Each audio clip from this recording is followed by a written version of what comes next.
Oh, okay. All right, go right ahead. All right, they're gonna move. Fox is Fox back? All right, Fox isn't back yet, but go ahead. So the group crow blinders. Let's see, they can't see the Sirdaman, but they are right within range.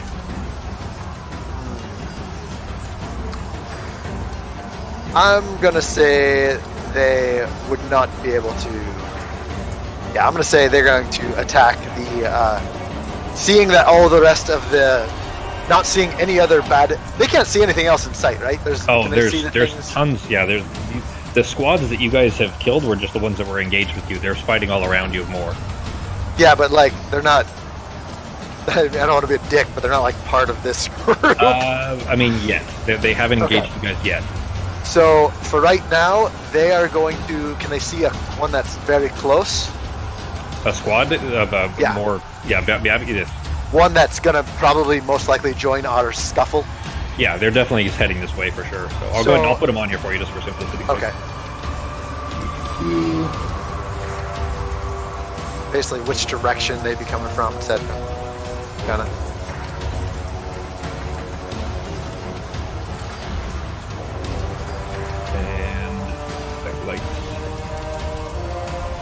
Here we go.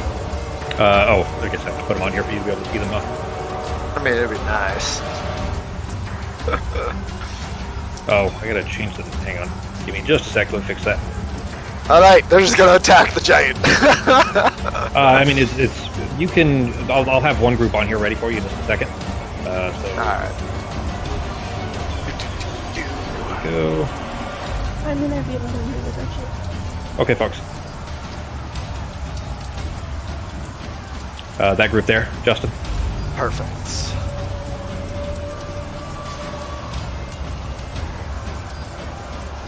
So they are going to. They're going to attack. They're going to attack the ones closest to the Neo Tau. So the squad of Becalites 5 are just within range, 115 feet. It looks like. So yeah, they're going to attack this squad of Becalites 5 that you have on here. Okay. Oh, wait. You're adding more things. Hold on. That's the group that was headed this way. That's it. That's all of them. Yeah, they're still going to attack this squad of Becalites 5. All right. All 3 shots? All 3 shots. All right. First volley misses, second volley hits, and third volley misses. Oh! God damn it. Just try to do better, guys. That's all I'm asking. Still some arrows sinking into the, managed to connecting with those Becalites. It is the Yshirdaman's turn. All right. Him, arm hanging limply, very angry, obviously, at Norok and you guys in front of him. You are not, remember, close enough to stop him as far as an opportunity attack. He is going to raise up higher. He's going to go up 10 feet. And make his way over here. You know what? I think instead he's still going to go up, but he's going to be behind like the torso essentially of the giant. I'm going to, just for simplicity's sake, I'm going to put him. You know what? We'll just use the combat tracker. I'm going to put him there, but he's actually just up and slightly behind the giant. So he's up 30 feet, let's say, from the ground. 20 feet from up above, 20 feet above Pogo and Sarah. And from there, he is going to, similarly, you see him kind of swirling. You know what? Actually, no. He's going to do this over here. Except he doesn't have that spell. Never mind. All right. Then you see that's a kind of baseball stance of him getting ready to fling a fireball in your direction that will blast the ground. How far away is he? He's, well, from you specifically, he is 20 feet up and 20 feet back. Okay, so I'm going to use counterspell with a rod. He's not, it wouldn't work in that case.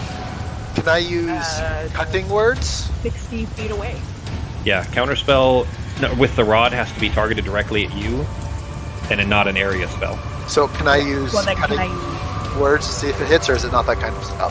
This is a save. Spell slot then? Because I have one spell slot left. I would say that, yeah, you do. Oh. I mean, you see the gesture. You can tell that he's about to cast Fireball. Okay, then I You get a counterspell Fireball? Yep. Okay. Then with that cancel, just leaving his bonus action. He doesn't have a lot of options. That is... He doesn't have anything else he can use as a bonus action. He is going to dip around behind... Whoops. The giant. He's going... I'm just going to... There we go, got him. Yeah, I'm good move luck. Yeah, he's not quite this far back, but he has moved his way behind the giant, like using the giant for cover. That is it for his turn. The Fomorian now seeing maybe getting direction from this, you don't necessarily know, but the Fomorian does, for some reason, seem to now notice the two little gnats that are flying beside him, and is going to... Hey, good thing we went lower, man. That could have been way worse. Well, I mean, he does have a free hand, and you've seen him reach to the ground already. It's not ideal. He is going to swat his left hand through the air, trying to just kind of connect with you guys and smash you into the mud. Is his attempt here? It's not a high chance to hit, but if it does hit, it's pretty devastating. So, bountiful luck. Oh no, I'm sorry. Cutting words.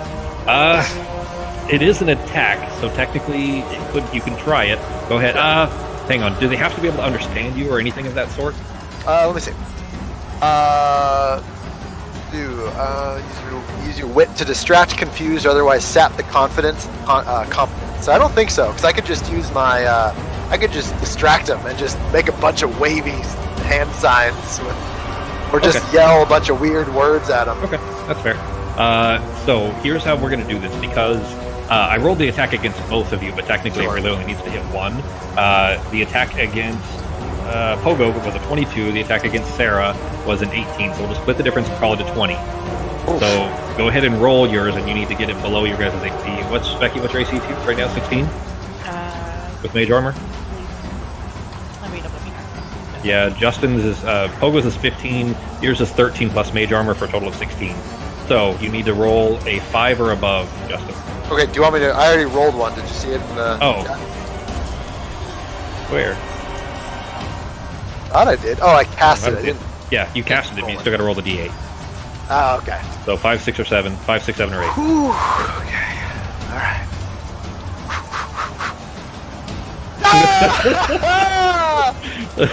And so what I'm going to do is I'm just going to basically sing a bit of a terrible song to him and be like, what's a good song about giants? I'm just gonna yell at him then and be like, "Hey, you big Jack in the Beanstalk, son of a bitch!" And then I'm gonna do that, and then that's what I'm gonna do. Okay. His hand goes swing just above your head, causing enough disturbance in the air to spin the broom away, like off to the side, not enough to knock you off.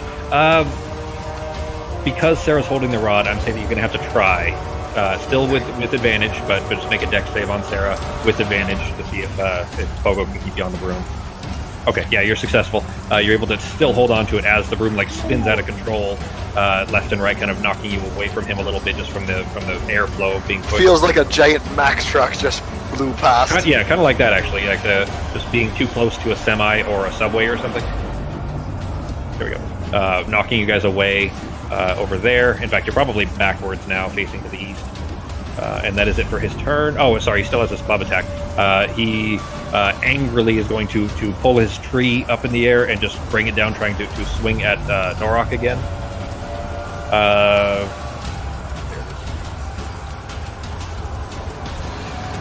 Hits 28 to hit. So wait. Okay, never mind. Were you gonna try to? Oh, I can't do it twice. It was my reaction. I only do one once. Yeah. 23 damage, but cut in half because of Norok's rage resistance, so for a total of 11 damage, and that is it for his turn. End of the round here. As that massive Amora is beating its wings just overhead of you, it's basically right above you. You would all be in its shadow if it weren't dark out from the storm clouds. Remember, it's only midday, but it's just super dark from the storm clouds. but it's nearly it's to you guys, directly above you guys, nearly to the broken wall of Dunskathak. There is just a huge flash of light above you, and this explosive boom just erupts overhead, and you watch a fireball blasts open a 10-foot crater in the creature's flank, in the side of the serpentine creature there. Hang on, is Fox back? Just got back. Okay, cool. Sorry, this was an important part, and I forgot to because I didn't have my ready check up to see if you were back. So, Fox, what you missed then is the giant swung, tried to smack Sarah and Pogo and missed, and then clubbed Norak with its tree, and then this. So the Amora, the serpentine insect thing, the thing that you put a beacon on, remember? Yeah. It is flying directly above all of you, and then there is a huge bright flash as a fireball explodes into its creatures, into the flank of this thing, just raining chunks of its stinking flesh and this near black blood down on all of you. It shrieks in pain and it stumbles in the air forward, end over end, like a wheel, and then plummets to the earth, kind of skidding and rolling through the mud until it lands maybe 100 feet shy or so of the mage's ritual in the heat behind you.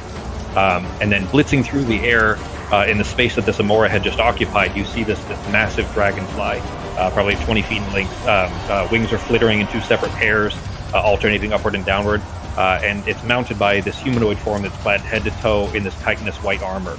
And behind that figure is a beaming elven woman with this just big gleaming smile. And as she swings her arm in this wide arc, you see her throw this dark orb shape out towards this giant, the one that you're standing by, towards his ear. But the orb is deflected off of some intangible force, and it just plinks harmlessly into the mud, actually off to the side, so it's not nearby you guys, but basically plinks into the mud. And Arteme, you would recognize this, but an elven curse word rings out from this elven woman, and you recognize that it's Lieutenant Clover's voice, and she says, "Fucking etch beacons! I need the beacons on those giants!" She shouts that, and that's it. So Okay, it is. so did we Artemis. still have beacons on them? You do not. Oh, well, Crap. Okay. Because I was gonna say, we could just give the beacon a sign. She could go put it sneakily put it on the giant and then run back off. So I'll give you some specifics for Arteme. You would probably understand what she's referring to because you were given the beacons by Pepperjack to place. The beacon hit the Amora and blew a hole in its side. You didn't necessarily see her throw that, but it seems like it worked for the creature that you were able to get a beacon by. The creature that didn't have a beacon on it, this giant, it seems like this fog, this enveloping smoke, the black sphere, remember, the fog, is keeping it from keeping these bombs from working unless those beacons are on them. Okay. Which is kind of what Pepperjack described to you originally. But he gave you two, I think, and you dropped one, but it fell in the mud beside a giant. It didn't land on it, but you did get the one on the Amora when you were in that camp. Okay. Yeah. So that's where you guys are at. You just know that the other beacons are still in Pepperjack's tent, as far as you know. Okay. Can I send Sai to go grab one of them? She might be able to get one. Would probably. Well, you know what? Actually, you can, because you didn't bring her in. She's still in the camp somewhere. She could probably carry one. Okay. So I'll call to her and call her. Okay. We'll say that that's a free action for you to do between your turns. It's not really, it doesn't take your turn to make her move or anything. And you can communicate with her within range, which is 1 mile. So there's still plenty of space for that. But it is the Crowblinder's turn. The squad, your squad, Fox. Okay. I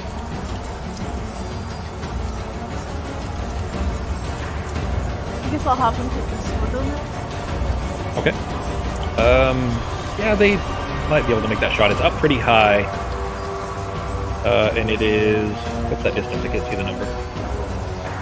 Okay, they can make it. Yeah, they can shoot up high enough to be able to take their shot at him. It should be a disadvantage, actually, because it's ranged. I haven't been rolling the range stuff with disadvantage like we should have been, so we're just going to continue this fight without disadvantage on ranged, because it's in the rain. Just for simplicity's sake, because we've already done it so far, so I just don't want to complicate it any further now. But misses, and then that one hits.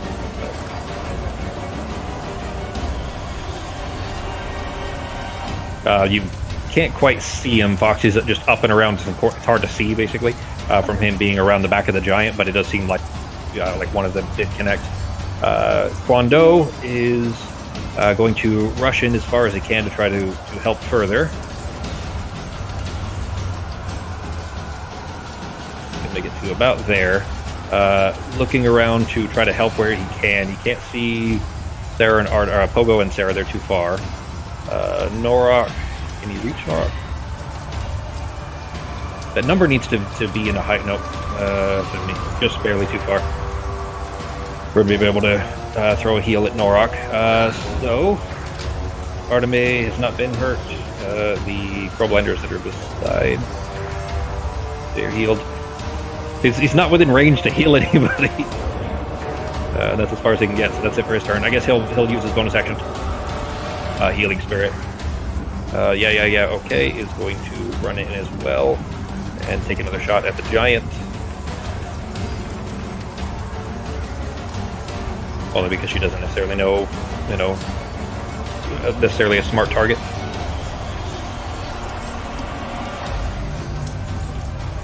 Right. And it is Backlights.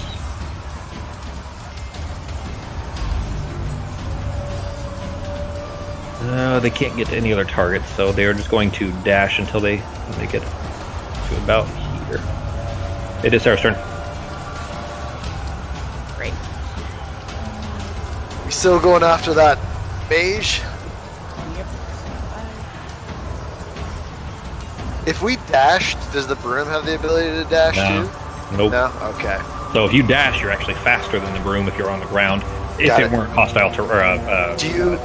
Oh, I'm slow as shit, so it's not no point in me trying to go get one of those things. Plus, I don't you recognize actually- it anyways. Yeah, your speed is 25, so if you dash, you're the same speed as the broom. Yeah.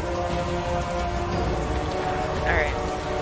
Do I have a clear shot of the Zeraman? Seeing you coming, he would definitely try to, put the giant in blocking it, so he'll have 3/4 cover. Is this as far as we can move? 50 feet. Dang it. You guys need to get some broom upgrades. You need the Bissell XR22. Yeah. Just a flying electric vacuum. Alright, well. Try it anyways. So. We use oh, Okay. that's not what it is. Definitely not. And that was before the -5 for 3/4 cover as well. So any bonus actions?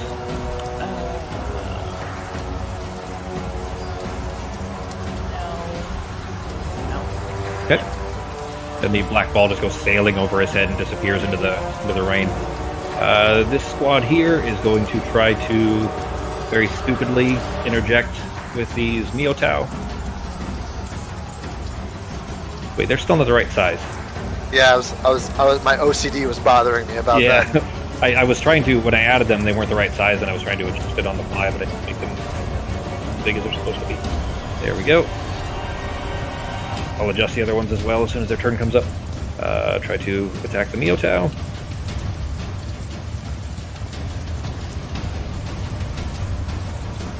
Alright, one hit. Alright, it is Artemis' turn.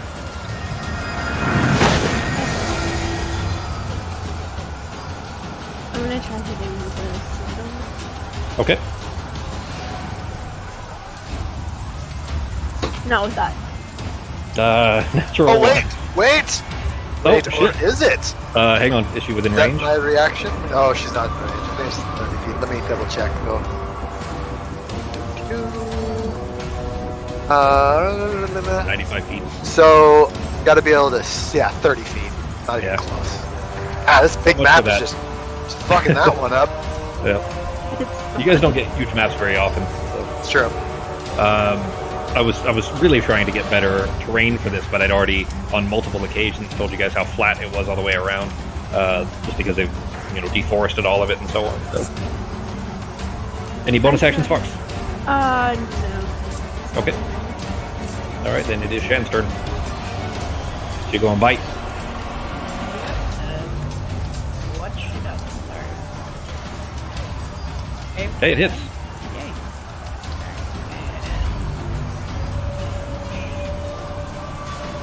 All right, and go ahead and Oh, well, I guess I have to roll the save on my side, don't I? No, it rolled it. You did it. Yep, you did. She used reaching into the same spot where she's already pulled the flesh away. It's just dead flesh, so she's already pulled it away, leaving just the that is the base of the ulna. Is that right? The back end of the shin. Oh, Radius and ulna are tibia fibia. Tibia fibia are the ankle. Back end of the tibia.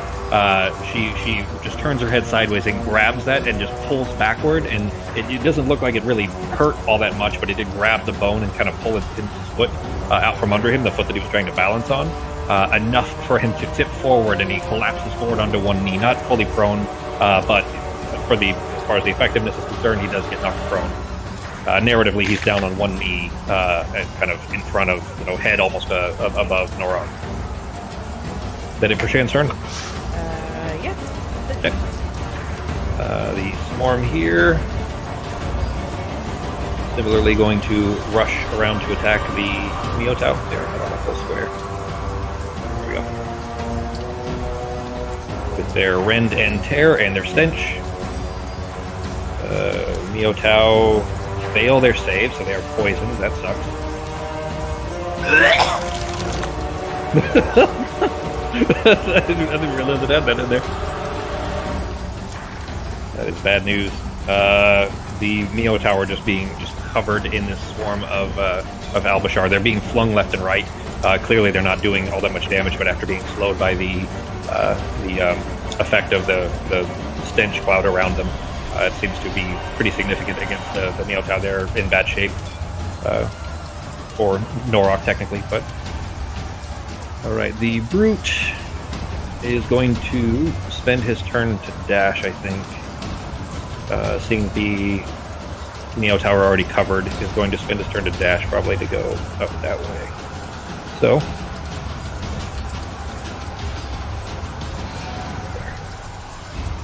That's as far as he can make it there. Alright, it is Pogo's turn. Alright. So, I'm gonna... has Shan been hit yet? Has anything attacked Shan? She took damage from something. She's a 22 damage to her. Alright. I don't remember what it was from. So, I'm going to... She got stepped on. Oh. That might have been. Alright, let's see here.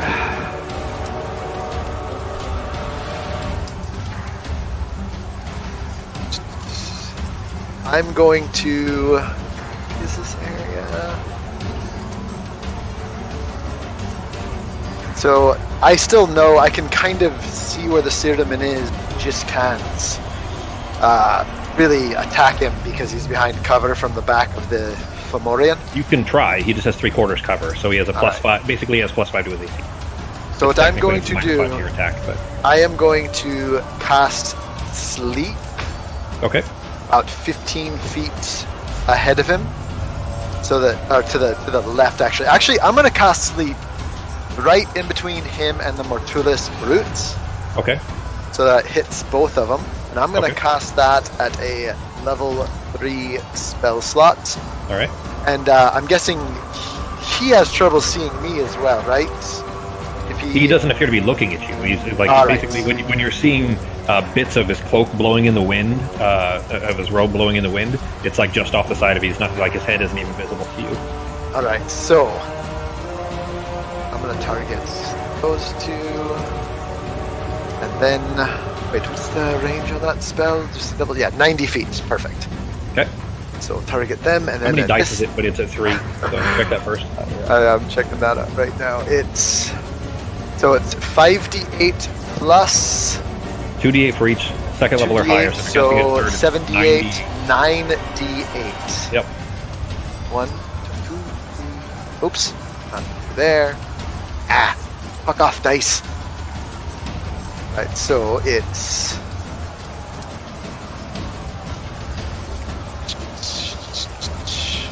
I've got like all my spells open, looking around and shit, and I'm very confused.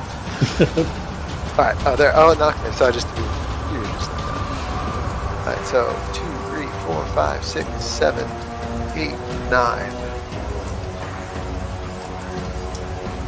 Alright.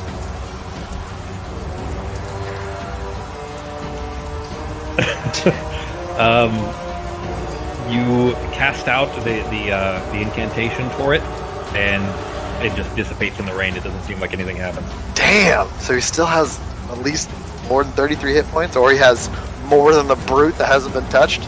Shit. Yeah. Yeah, you didn't roll well enough to, like, despite it being, that's a lot of dice, you actually rolled about Not average. You had a terrible. little bit of both. Yeah. Yeah, you rolled about average. I was thinking it was going to be a lot higher than that. I was concerned that you might actually succeed, but no, it wasn't anywhere near enough. He's still too healthy for that. Alright, and then just for shits and giggles, I'm gonna move my...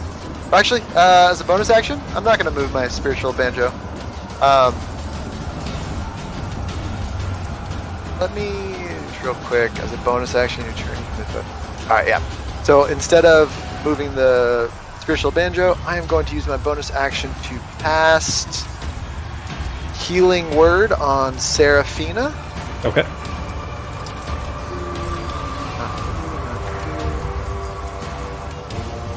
And we'll cast that. Hey, good little heal. Yeah. That's my level 1 spell slot as well. And that'll be my turn. All right, it is Nork's turn. Okay. If I, since the giant fell to his knee, can I still kind of walk up under him a bit to where I can get a little closer and be able to hit the Tyrdeman with my axe throwing it? Or He's around his back. You pretty much, you'd have to run around him, run between his legs. Like he's on one knee. I can still get under him, right? Between his legs, since he's still Yeah, you could. No, he's tall enough. Shit, actually. With him that low, he's 40 feet normally. It would be pretty, like, you'd have to crouch down, basically, to not run into his balls. Alright, that's hazardous, right? Just punch through his balls. Little punching bags. Good idea. Punch. I'll just punch him right in the leg. Not okay. If that wasn't ever a like comic book pain, I don't know what is. Yeah. So, if I did go up under, would I be able to get at least a shot at the Tyrdeman? I'll tell you that you probably... Okay, what we'll do is we'll have you roll a percentile dice if you're going to try to roll between it to see if you can make it far enough through him to get to the other side to get a shot. Because he's up still. He's still up 30 feet. So, like, even you'd have to get clear enough to be able to get a, throw, kind of turn to one side and then throw upward toward the Tyrdeman. So roll a percentile dice, just get above 50. Do you remember how to roll them? Okay. No. Right click on your D10, Okay. and then at the top left, it shows a percent die. So 50 I or put it on the above. wrong one. Third from the left. There you go. 80. Yep. All right. So you managed to run underneath. He's wearing rags basically. He's gonna run underneath of like a sail, like a giant sail off of a ship, enough just to get to the other side. Go ahead and give me a con save. You'll have advantage on it because you've been near enough for time. But let's say that he doesn't smell very good.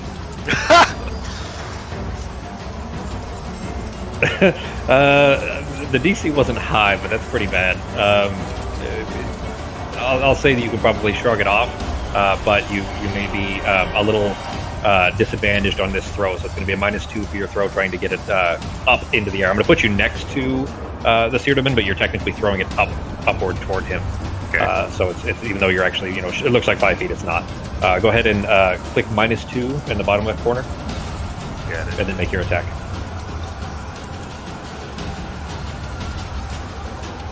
Yes.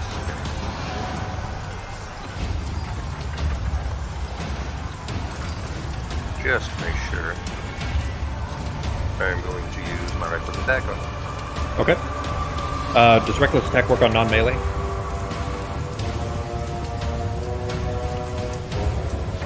First attack on your turn. Okay. Yeah, as long as it doesn't specify.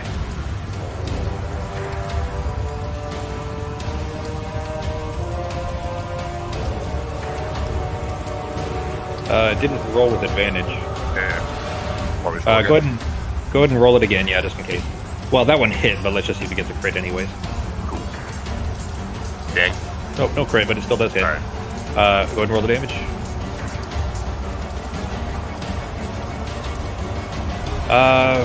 So your ability, the reason it didn't roll advantage is because it does say melee there.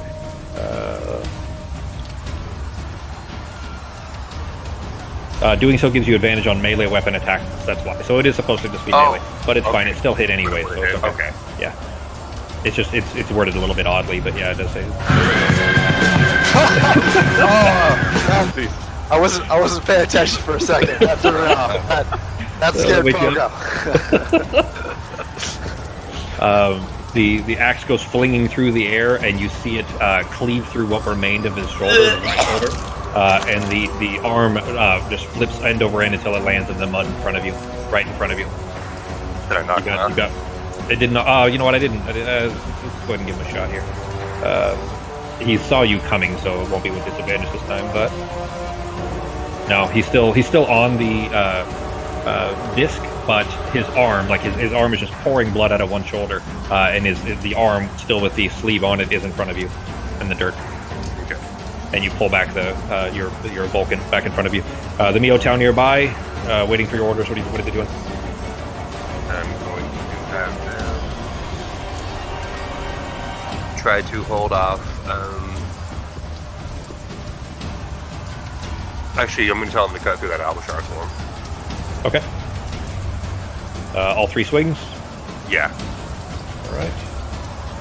That hits. What do they have disadvantage? Oh, because he's poisoned. Yeah. Second one misses. All right. There we go. They rolled really well. They cleave through nearly half of the swarm. Just axes spinning left and right, and bits of a very emaciated bodies flying all directions. It is Pogo's squad's turn. Okay, they are again going to try to attack the Seardaman with all 3 attacks. Okay. They do have a squad of backlights about to engage them, but they're not there yet. So all 3 against the Seardaman. Yes. Miss. Hit. And miss. So 1 volley of arrows that hits the Seardaman. Technically, all of this should be a disadvantage because they're trying to fire through the rain. But one set of them, 1 arrow does manage to hit the Seardaman, who does kind of collapse to 1 knee. He's still on the disc, but he's down on 1 knee, pouring blood out of his right shoulder. The arm is missing still. Okay. It is his turn now. Can they also? They're also going to step back behind some cover behind this rock, back to where they were. Yeah, do they get a? They don't get a attack of opportunity. No, they're good. Never mind. Yeah, they were right next to the deck lights. No, there was enough space still that they weren't within melee range yet. Yeah, they had almost gotten it within engagement, but not yet. The Seardaman, quite angry, is going to back away from the giant here. Let's see. You know what? He's gonna fly out to just to here, just to get a clear shot, and you see him hold. Who's he clearing the shot at? Oh, us? Yeah. Cutting words! The 2 halflings. Well, this is... is it not attack against... I think it's a save spell, let me check, yeah. I think it's a save, not a... At least we're still not super high up, but... Do I get an opportunity, or is that only about it? No, you'd have to do the melee range. He's like 30 feet up. Yeah, exactly, he's 30 feet off the ground, so... Okay. It is a con save, so yeah, it's not something that your cutting words would help for, unfortunately. The DC is a 17 con save. Not gonna fucking happen for me. But it is a single target, so Pogo, you know what? Seraphine is the one that keeps canceling his spells. He's gonna throw it at Sarah. So what's that? The rod. Damn it. God damn it. Every time. Fucking I was gonna say, she hasn't used the rod on him yet. She only used the rod on the other guy. So he wouldn't even have gotten uber frustrated the way I did. It was a 4th level, so go ahead and add 4. Alright. That poor rod. It almost certainly would have, like Sarah probably would have been like toast. It was 8d8 damage necrotic. Holy shit. You guys have seen the spell lots of times. It would have been light. Although my 9d8s only did 33 total, so. That's true. But she's also already wounded, so. Yeah. Oh, did you? No. Wait, 14? No, okay, that's that number there. Okay. It absorbed 12 already, plus this is 16 levels out of 29, so. I got that. Keep that in mind. Alright. And he. Give me perception checks on all 4 of you, actually. All 4 of you can see him. Because of where he moved.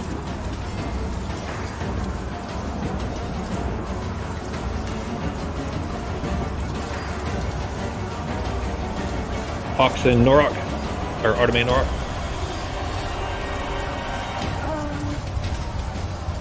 Perception check. I feel like Pogo only gets about 1 out of 6 perception checks. He truly just walks around like he's like a Walmart greeter. He just has no idea what's going on around him. Just kind of dazed, Oblivious to the world. oblivious to what's not directly in front of his face.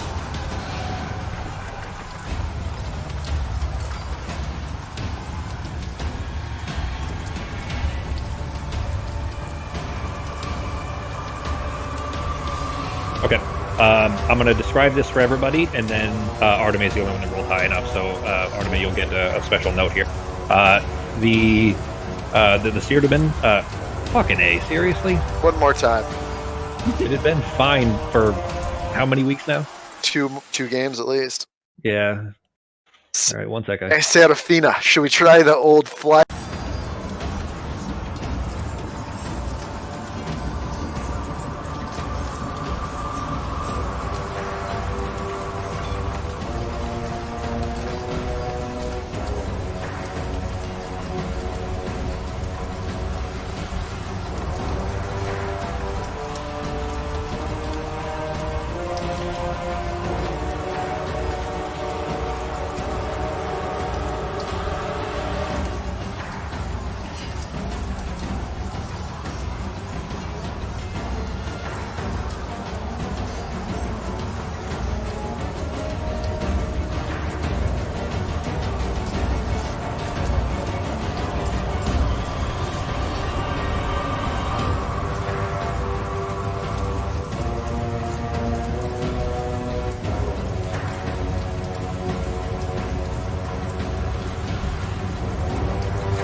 Back? What'd I miss? All right, it is back, so...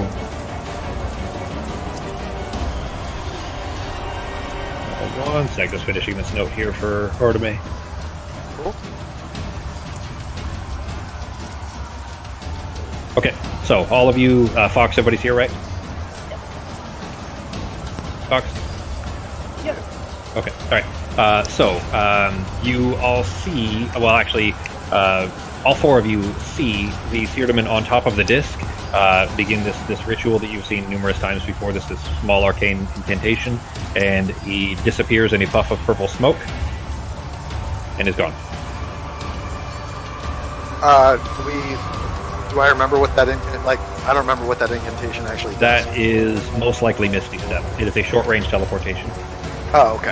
Artemis, you have that information, but you're too far away to shout it across they wouldn't hear basically if they shot it across. So without meta knowledge, you have that. That's as much as you saw, just because you roll really high. Got it? Yeah. Okay. The Fomorian, after you see that must be the prone because it was the only thing that was on him, is that coin sound. Anyways, he stands himself back up and kicks backward, trying to kick into Shan to knock her away. It will be an attack. That's 9. For 12, so he misses. He's not looking, but he just kind of kicks backwards and ends up missing, trying to hit her with that, and then is going to spin around and in just a wide arc swing his club like over the ground, kind of similar to how his hand motion was, but with just a wide swing, trying to hit anybody that was behind him, including both Shan and Snorok, and the Brute and the Miotau. I'll just roll the attack and we'll check ACs. It hits everybody. You got a 25. So Norok, you'll have damage halved from rage, of course, as this club goes swinging into you, threatening to push you over. You just kind of spin up over it, only taking 9 damage from it, of a total of what would have been 18. Okay, the Mio Tower aren't as bad as I thought. They're still definitely battle worn and pretty beaten up, but they're not destroyed yet. That is the first damage to the Brute, as he got knocked into the back into the mud from this wide swing of his mace, and then his club, and to Shan. Shan disappears. A buff of shadow. That is it for his turn. All right. You see, as the giant swings that up, under your legs, basically, for all of you, and not quite close enough to get Sarah and Pogo. You see flying over the walls in Dunskathak, basically coming toward you, 2 more dragonflies. Each of them have a similar to the dragonfly that Clover is on. There's a white armored guy that's flying the dragonfly. She's just behind him. There's 2 more that fly in from the north that are on top of these, but they're in red. Their armor's in red, and both of them come flying this direction. You see one throw something, kind of a glint, that connects in the Fomorian's side, like in his right hip, and it seems to stick there. And the other throws something, but you from the distance you can't quite see it. If it impacted anything. You just see him like kind of throwing overhead while holding onto the saddle with one hand. And that is it for them. It is the Artemis Crowblinder's turn.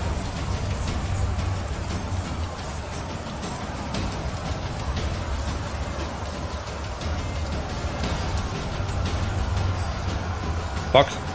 Can I direct them to try and hit it on top of his head? Because they'd be close enough to hear me, right? Yeah, they're right next to you. Okay, so I'll tell them to try and hit this Cerdaman that's now on top of his chest. Okay, so Fox just said that, everybody. Obviously, you guys can't operate with that knowledge because you didn't see it. But Artemis did see a puff of purple smoke appear on top of the giant's head as it was standing back up. So yeah, you can tell them and try to aim for that. He's standing back up. I'll say that it basically he'll have cover for part of it, so we'll just call it. Here we go. And we'll make their rolls. Fomorian's big, so his AC is pretty low. 1 hits. Second one misses. Third one misses. So 1 hit. Now, technically, the misses would probably... Whoops, I did not mean to roll that. Okay. The misses would technically hit the giant, so I'll go ahead and roll those against the giant as well, so... Okay, that is it for their turn. It is the Handless Mage's turn. There is... Oh, he can get to Norok now. How bad is Norok? Yeah, he probably will, so... rushing into the giant's path, which is probably bad news, but at least trying to help. He is going to throw out Prayer of Healing, which is the best he can do, because he doesn't have hands. 6 creatures that you can see within range, so anybody else within range of him that needs healing? Probably not. Yeah, Norok and the Mio Tower, looks like that's it. I was going to say the Mio Tower. Yeah. Healed 7 for Norok. And 7 for the Mio Tower. Alright. Okay. She rushes over to Artemis' side and is trying to kind of, as soon as she makes her shot with her much too large crossbow at the giant, she just reaches a hand up and tries, well, she misses anyways, but tries to hold Artemis' hand. Squad is going to try to rush. And we'll engage, just barely be able to engage this squad here. You know what to do, man! Initiative-wise, I ended up with all these in a long order, basically, so... Alright, Sarah's turn.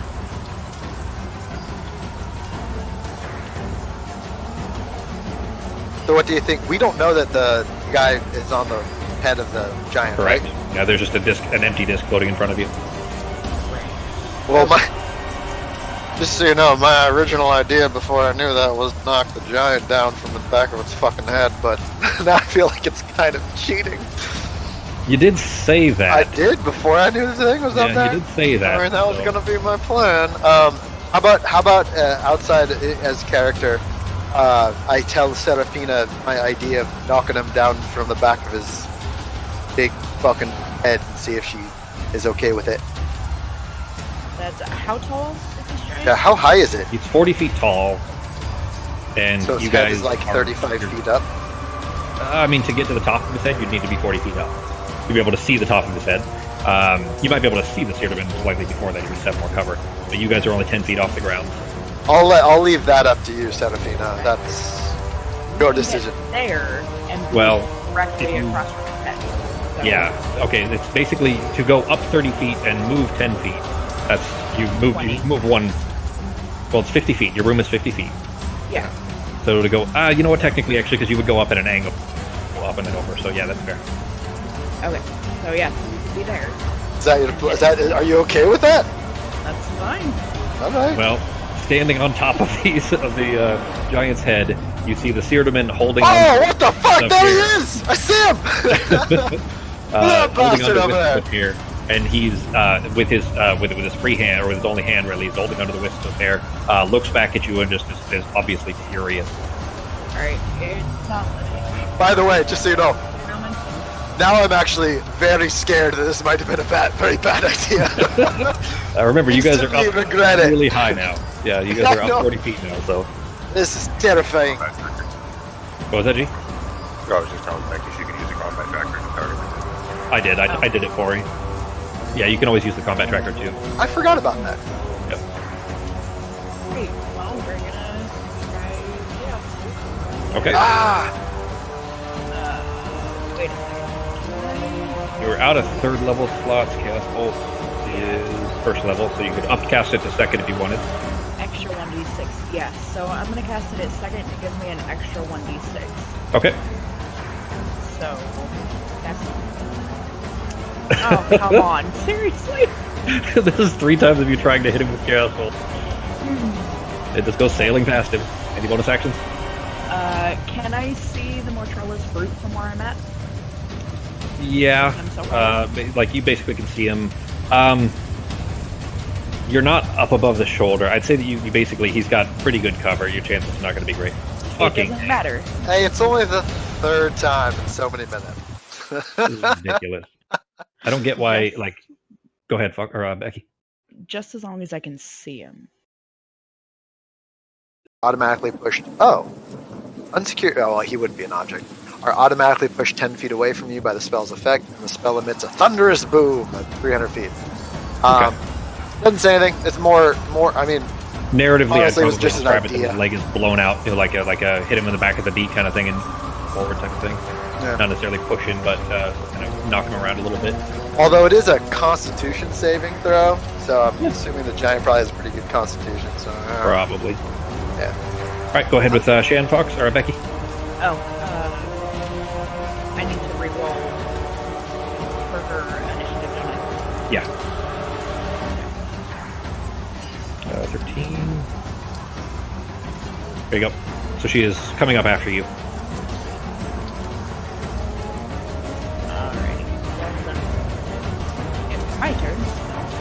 All right. Everything is back together here for 2 more minutes until it crashes again. Yeah, 2 Right. more minutes. All right. That hits. Pretty good damage too. Go ahead and roll the save. Oh, definitely fails. She reappears behind the brute and grabs him at the back of the knee and just pulls the leg out from under him. Falls, so he just face plants into the mud, and she kind of steps up onto his back, trying to hold him down. Definitely hurt him. You know, even though these guys have a lot of health, of course, but he's definitely prone. All right, then it is. Let's drop the prone effect on him so I don't forget. Oh, sure. you did. Yeah, you did. Okay. All right. It is this squad's turn. They will attempt to swing at the Neotau.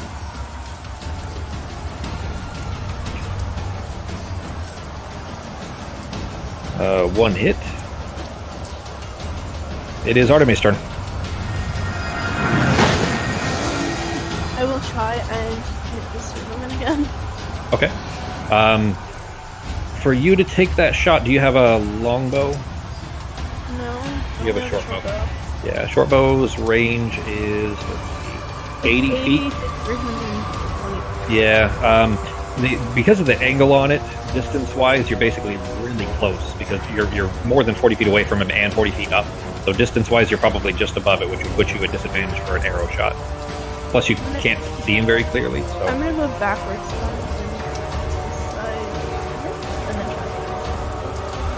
it's really not going to help. You're actually making it worse. Like he's too tall, and you're trying to hit something that's on the top of his head that you can't see. I guess my best bet then would be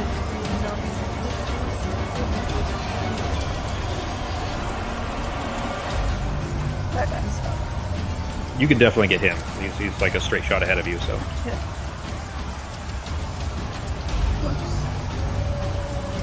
You wouldn't be at disadvantage for that shot. Oh, because he's prone, that's why. Still hits anyway, so. He got knocked prone, so you're trying to clock the shot's difficult because Shannon's standing back, but the arrow sinks into the dead flesh. Any bonus actions? No, nobody. Okay. And the Albashar. They are going to engulf because they've already attacked him when they hit, so now they're going to try to engulf the Miotao. 4d10 for 19. So the Miotao are just covered in a swarm of Albachar that are, kind of all over their arms and legs, trying to pull them down. The Brute is going to stand up, trying to push Shan off of his back, and spin around and swing his Morning Star at Shan. Oh, I didn't take the prone off first, but it still hit, so. Shit, that's a big fucking hit. Well, he rolled really bad. It's only 10 damage. Pogo's turn. Alright. Let's try this out. Oh, hang on, I skipped them. The dragonflies that flew in, the two of them, the second that are wearing the red armor, the second one who threw something and it missed, throws again, and it immediately, as soon as it gets up into the air, it is snapped, like pulled forward as if like by gravity almost, in towards the giant's hip, and it explodes in a similar 10-foot or so blast radius to the previous fireball that flew up on the Amora above you, blasting a wide crater in his hip. In fact, actually, the right leg is nearly disconnected from the explosion in his hip. He is significantly hampered as far as movement, but looks very badly injured from the explosion. All right, go ahead. So I'm going to target the giant, the back of his head, and also noticing that the Ceremin is there, I'm going to go ahead and target it at both of them, and I'm going to try. Hang on one second, because the giant was kind of rattled by that explosion that he wasn't expecting. The Ceremin has to. He didn't roll real well. The explosion shocks the giant so much that he kind of jerks to one side. No, let me just knock him the fuck off. Well, he was. All right, did he already fall off? Well, he was. Let's say that he's about to. I'll put it that way. Go ahead, because he would have failed anyways. He failed his dex save, so he's falling. I'll tell you what. He's still within range of you. You still see him, but he's falling. Yeah. I'm gonna cast it on both of them. All right. And we're gonna cast this at 3rd level. Okay. He failed, whatever that was. Oh, Thunderwave, okay. Actually, they both failed. And then 10 and 13. We're gonna cast, or roll for damage. Not great. Real terrible. Well, both of them, actually. So because they both failed anyways, the giant, after getting blasted in the hip and then pushed forward from your Thunderwave, falls forward. Give me a dex save on Norok. You hear these explosions, and we're already looking up and seeing the blast, so you were kind of prepared for it. I'd say that you have advantage. You have advantage from your... Okay, so what we'll do then is you already have advantage because of Danger Sense. The DC is going to be pretty low. Just don't roll above a 5 or above. just to jump out of the way as he comes collapsing forward onto the faceplane. You're gonna hear a giant boom beforehand too. Well, Also- 2, because the blast went off on his hip and you thunderwave like at the same time. Jumping out of the way, the Fomorian falls like forward onto, literally face planting into the mud. He is now prone, and the Searderman was tumbling down off of the Fomorian's head as the thunderwave went off, blasting him forward, which means that instead of falling straight down, he was then pushed at an angle, so falling even further basically, because he's pushed back to 10 feet and then falling in an angle, which he was. Let's see if I can grab that. Which for that fall is, we'll call it 50 feet, because it was 40 feet plus the distance of him coming this way, which is 5d10.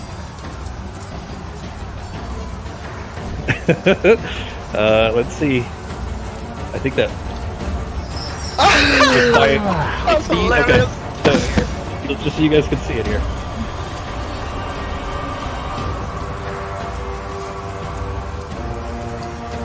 Exceeds hit points by 1. Of him getting thrown off, flying through the air, and then smashing into the mud, unconscious into the mud there. He's still there with the giant collapsing all around him, face planting into the mud. The giant is significantly wounded as well. I'm gonna turn behind me and see like, oh shit, we need to go lower because that could have been us. All right, any bonus actions for Pogo? Yes. Range am I at here? Oh, let me mark that off because I forgot to. Out of 3rd level spells. Okie doke. Distance here. Yeah, I can make it.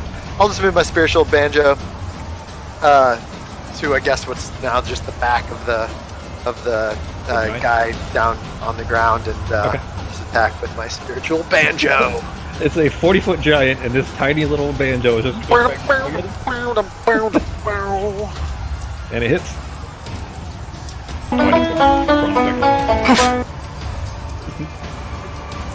That'll end. Norak's actually, as soon as he smashes into the mud there, you see this kind of illuminating blue glow that's just covering. It's mostly actually kind of filling the mist around you, the same way that red tinge was covering your eyes. There's a blue glow coming from behind all of you back in, and it's growing brighter and brighter. What are you doing, G? Okay. Alright, so from the looks of things, Giant looks like he's pretty distracted. I'm guessing, I don't know for sure, that he probably won't try to whack me if I move out of his range. Or do I? You don't know that. Yeah. Well, I'm going to try anyway. Okay. So I'm going to, that's my assumption, so that's why Norak would do that, and he's going to see if he can smash on the brute, because the brute is still prone from Shan, right? Yep. No, he stood back up. Oh, he stood up and flung. Yeah, with his attack, he stood up, flung Shan off, and then swung at her with his. In fact, I meant to turn him around, but swung at her with his. Good sound effects. Good sound. She sounds like a little yippy dog. As you're trying to pull away, though, the giant kind of opens its eyes and looks over at you, G, and reaches out its left arm, since it's the only hand that's close to you, reaches out his left arm and tries to just kind of bat at you half-heartedly. Now, he's prone, so it's going to be disadvantage. Basically, when you make a melee attack when you're prone, it's automatic disadvantage, but he is going to try to make an opportunity attack. Oh, hang on. Disadvantage, and it's actually a low roll anyways. 13, he misses. Go ahead, G. Alright, and I am going to see if I can smash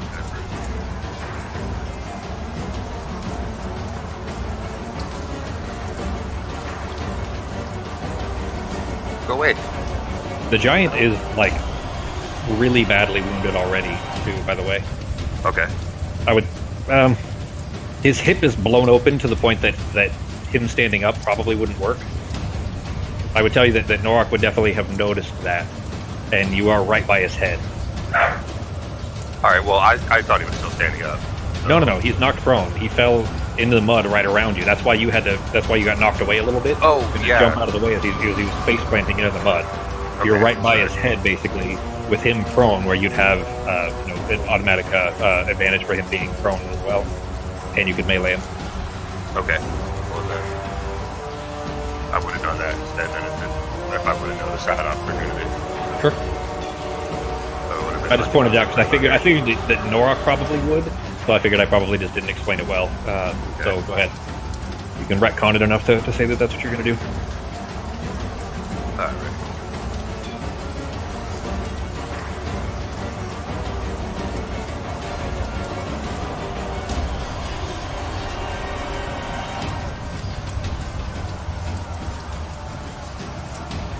Oh, it hits. Sweet. His AC's a 14, so it barely hits. So.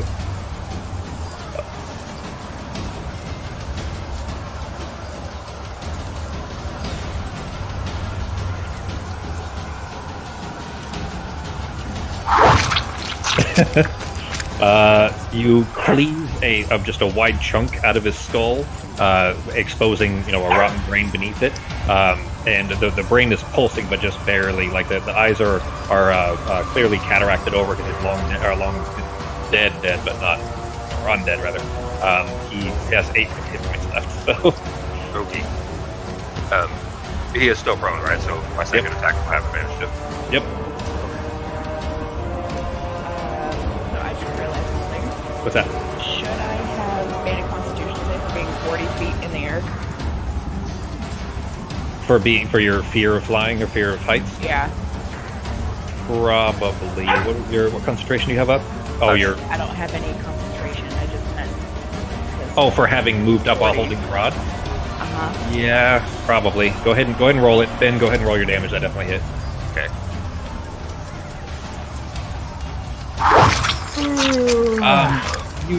It would have been a dex save, not a constitution save, so we'll just assume that the 14 was right. What was your dex mod? +3. Okay, yeah, you're fine. So you very carefully, with Pogo's help, kind of holding you onto the broom, managed to lift yourselves up, high enough to take that shot for Pogo to blast at the Zierdeman and knock him off. But you, with the skull exposed, you cleave your axe into what remained of, a very long dead brain, and then as you yank it free, you can see that the beating of it has slowed down, and he's no longer moving. Woohoo! Alright. And that said, for the sake of time, anyways, you guys have kind of taken care of the main things, let's say. But there's a blue glow that illuminates everything around you that's emanating from the mage's room behind you.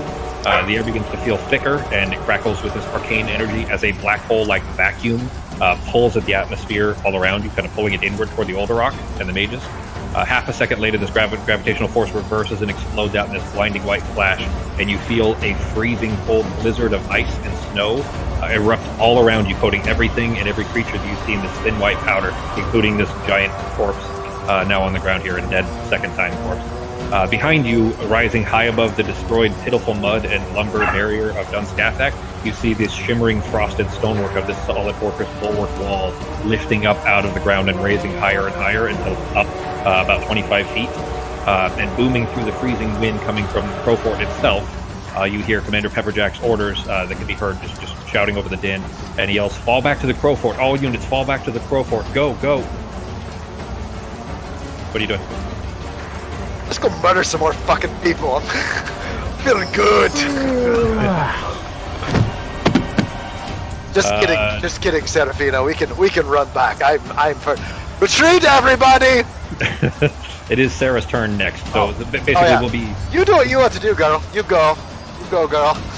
It'll be Sarah, Arteme, Pogo, and then Norok again. I want to go save those crow blinders though that are in the battle and these Neo Tau if we can. They are starting to disengage as well, to rush back. In fact, the wall, it's actually on a separate map, but I don't want to bring it in just because I don't want to run out of time. We'll say that it's further north, but we'll just say that the wall is like this essentially. So it's literally a stone wall growing up out of the ground, like a hewn stone, like a castle wall growing up lifting up out of the ground. But it is slightly gelatinous. It looks like shimmering a little bit.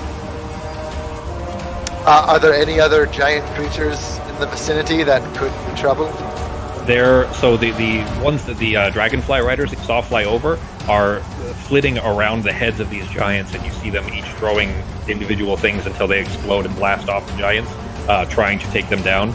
You do see the one closest to you is knocked forward, falls into the mud, and then they've moved on to the second one. It looks like the people that Clover brought, which you guys will have recognized before, but or at least know the names of anyways. But anyways, it seems like they're trying to deal with the giants as best they can. And the Crowblinders are following Commander Pepperjack's order to try to disengage. I say we just make sure that we get these good, fine Tau and Crowblinders out of battle and get back into this fort. You guys can still help. You don't have to run. Oh yeah, no, we can help. We can. Yeah, up to you guys. We can do both. I'll say that the squad that Pogo had has disengaged in this run. They were close enough to make it out of the wall, or up to the wall. We'll take them out here. The Brute is engaged with Shan. Those probably could just take care of themselves. That's up to you guys. The Miotau were nearly carved through the Albashar, but they're far enough away that they'll have to, and the one that is near Arteme, those would have made it through the wall, because there was nobody engaged with them. And Quando and okay, go rushing to the wall. Give me. Here's the thing: you don't see a hole, you don't see a portal or a door or anything of that sort. So unless you were watching, you don't see what happened. I would have probably been watching until they got there. Okay. Yeah, as soon as the giant died, I think I would Before turning my attention back to the water. Okay. Anybody that was looking that direction sees veteran Crowblinders rushing headfirst at the wall. You expect them to impact, and yet they run right through, as if the wall's not there. The wall shimmers a little bit around them. It's kind of like that. It shimmers a little bit like water as they run. Okay, so it's basically a portal that will allow friendly units back in, but also block them. You've seen good guys run through. You haven't seen anybody else try. Well, that's an assumption. Yeah. Because But it is. Yeah. Yeah. Either not cut any of the field or just. What's Sarah doing?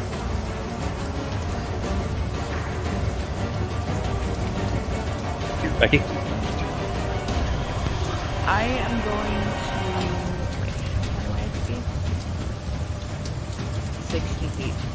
Alright, so I'm gonna move up 10 feet and then wait for the Miotau to get out of the way and cast Darkness on both the Backlights and the Elfshark.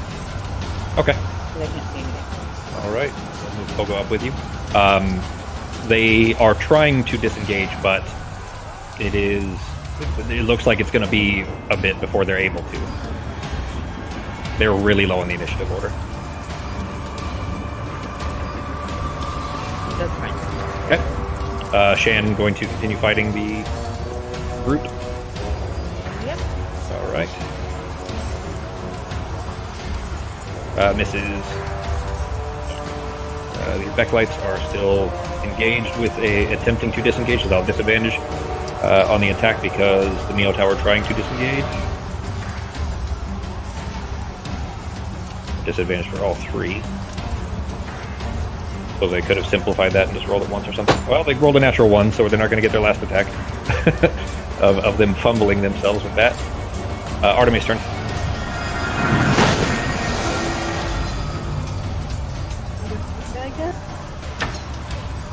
That misses.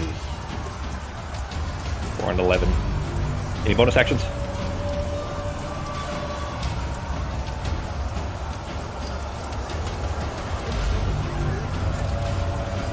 And do what?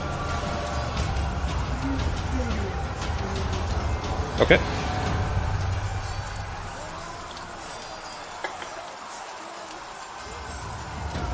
Little healing for Norok there. Move it into the square. There you go.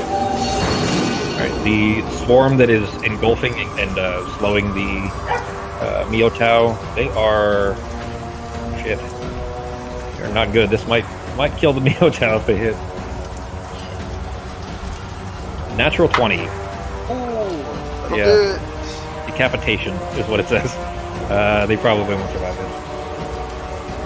Nope. The squad of Miotau are just covered still in these rending and biting Albashar that are just kind of forcing them to the ground and just chopping away at them. You hear the bleeding of these, bovines as they're torn to bits, and they are dead. Well, that answers that question of what we're doing. Yeah, as soon as they're down, I'm casting darkness. Okay, that's fine. I would say that it's supposed to be a specific trigger, but I think that's still close enough that that's there. That's fine. So both you're covering the Backlights and the Albashar. Yeah. Okay. The group is going to swing at Shan, going to finish her off, but he misses, and is just he's going to try to trudge away from, he can't attack, but he's going to try to trudge, giving an opportunity attack to Shan, towards Norok. Come on, 20.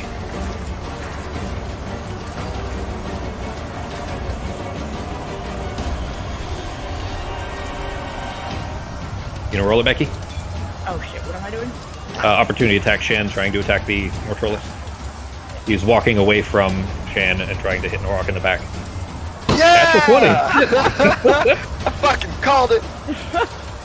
No special effects, but still a natural 20. Whoa! Oh shit. That's Real pretty good. hit. Does he do the Five. saving throw?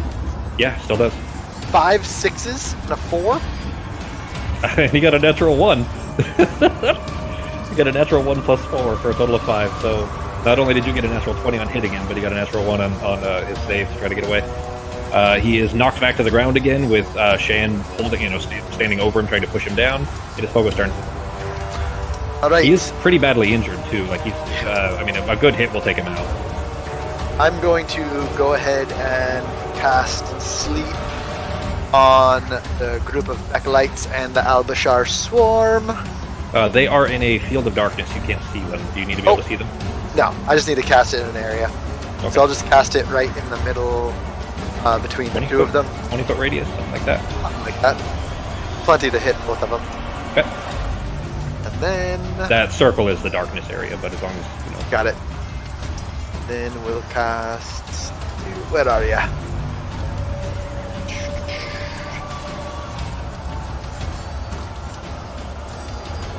Why am I not... Is that what I want? Oh, no, my bad. That's not what I wanted. Just kidding. Just kidding. You have advantage on that, but you just got to roll the dice manually first. Yeah, looks like it. Alright, so at level 2, that is... 5d8 normally, so 7. 7.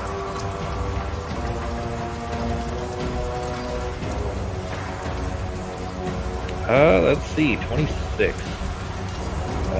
Down the line. Swarm needs 13, so they're definitely put to sleep. Go ahead and drop a sleep effect on the Swarm. And the Backlights had 18 left, so 13, not quite enough. So I would say that the Backlights are slowed because some of them have fallen asleep, whereas the Albashar is completely asleep. The group of Albashar. I don't know how to drop something. Oh, okay. If you just click it, drag it, drop it over on the combat tracker, on the tracker, or on the map, either one. There you go. Just There like we that. go. Any bonus actions?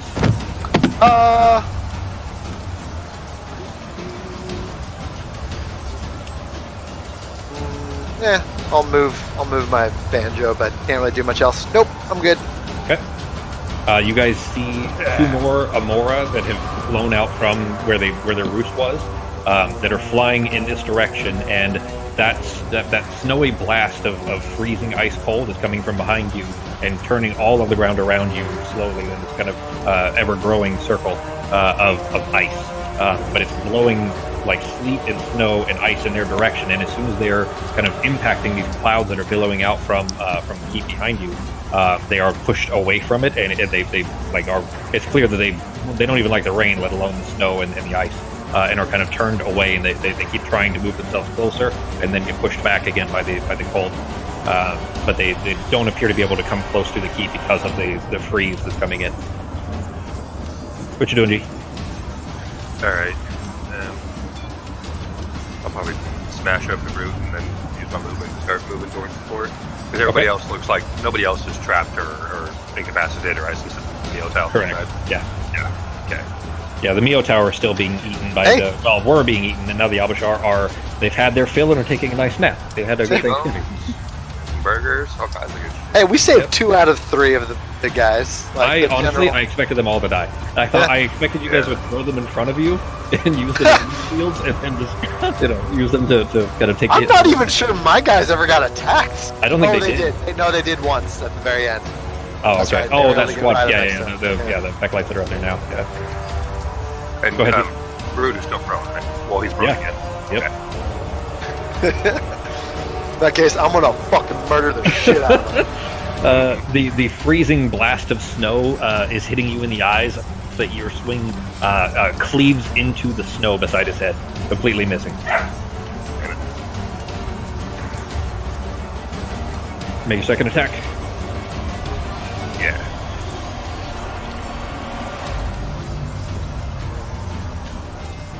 Better kill him.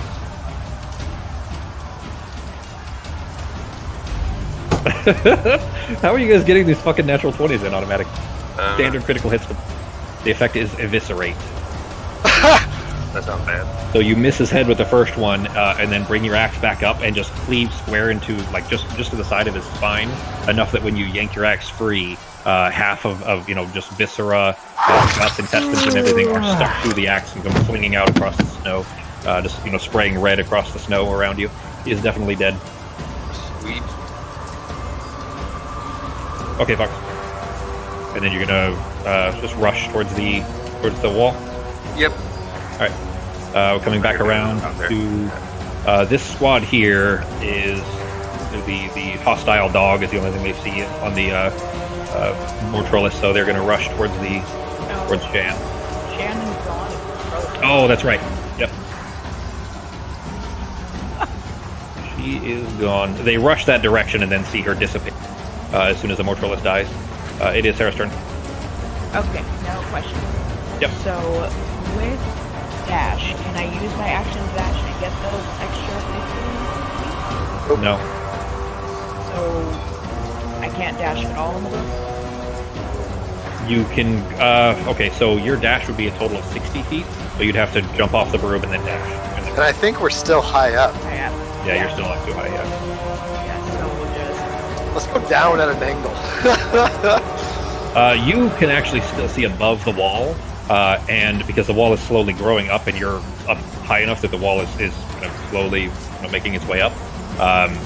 And above the wall, because you can still see over it, you see the dragonfly, the other dragonflies that are settling inside, as well as you've seen crowblinders that have rushed through the wall, kind of gathering in the middle, like rushing into the middle, and some are still near the edge, like they might be fighting off others that are, bad guys, basically, that Babians and so on, that have tried to push through the wall as well. But in the center, you see like a curtain wall, like basically the way that if you guys have seen Game of Thrones, like there's an outer wall for a castle, right? That's what you're seeing directly in front of you. But inside that's big square bulwark are multiple buildings that are also growing up out of the ground. Same kind of stone structure and everything. Very, very durable, very sturdy. But multiple buildings, a central keep, and then 2 smaller keeps on either side of it, and then other small buildings that are on the inside of the walls that are just basically growing up at the same rate as this wall. I don't think I can hit anything here. Oh, yes, I can. Alright. So, I will just throw... What do I have left?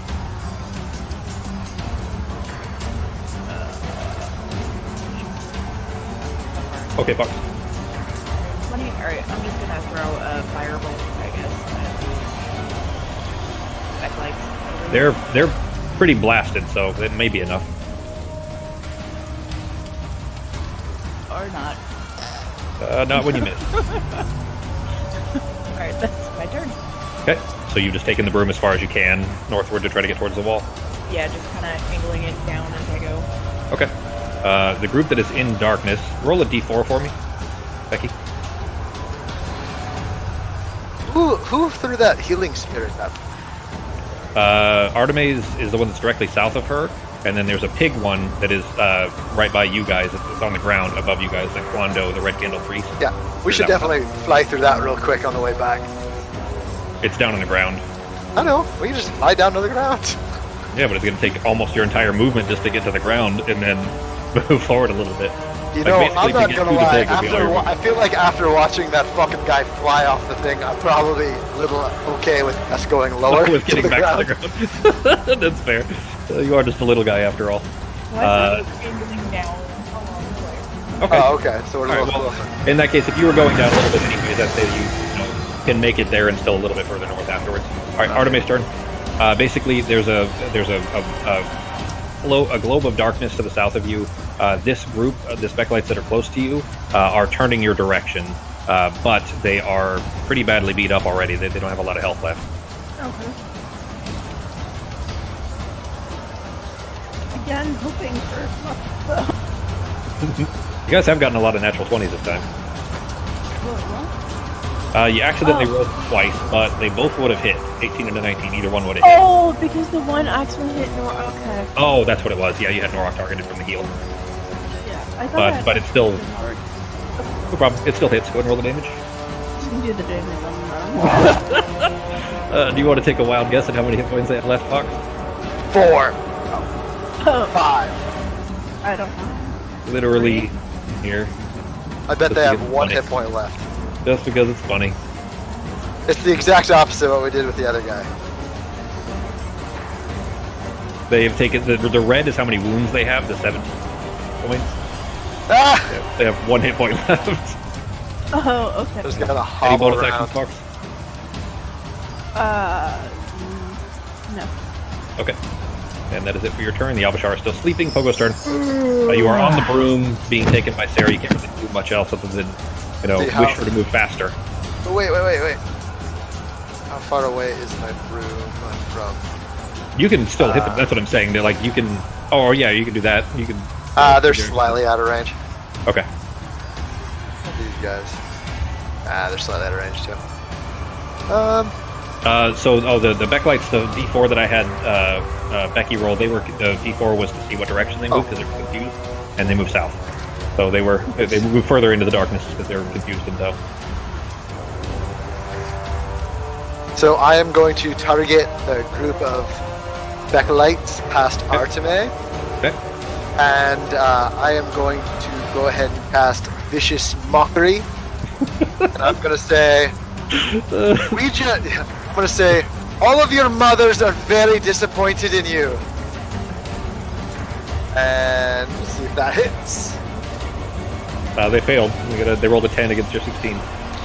So you just mocked these Becklights to death because they had one hit point left. They felt so bad about disappointing their mothers that they all just fucking died. Yep. Oh, that was on the wrong one. Whoops. Yeah, it was. I had it on the other swarm, or the other group, but that's fine.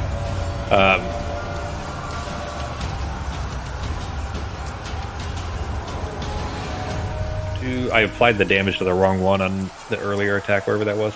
But anyways, that's enough. I put it on the one that was inside the darkness as opposed to the other one. But okay.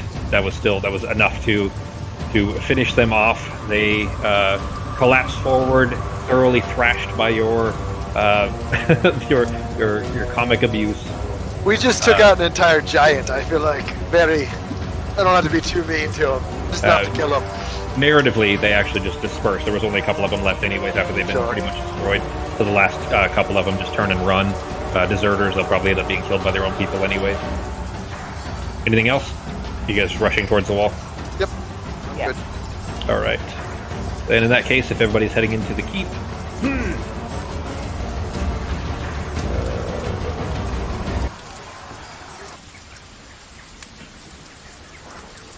So do we run into this invisible wall without any problems? Yeah, so in front of you is this, stone bulwark wall that you just rushed headfirst in through. Sarah and Pogo, you guys just fly over the wall because you were already up high enough that you could get over the wall anyways. If you so choose, you could fly through it like everyone else is running through it. As soon as you get into the other side, where's the note? There it is. The snow is just crunching under your feet as you rush through, obviously except for Sarah and Pogo. Your field of view is just blindingly white, though, in sharp contrast to this kind of dark noonday storm clouds that you'd had outside.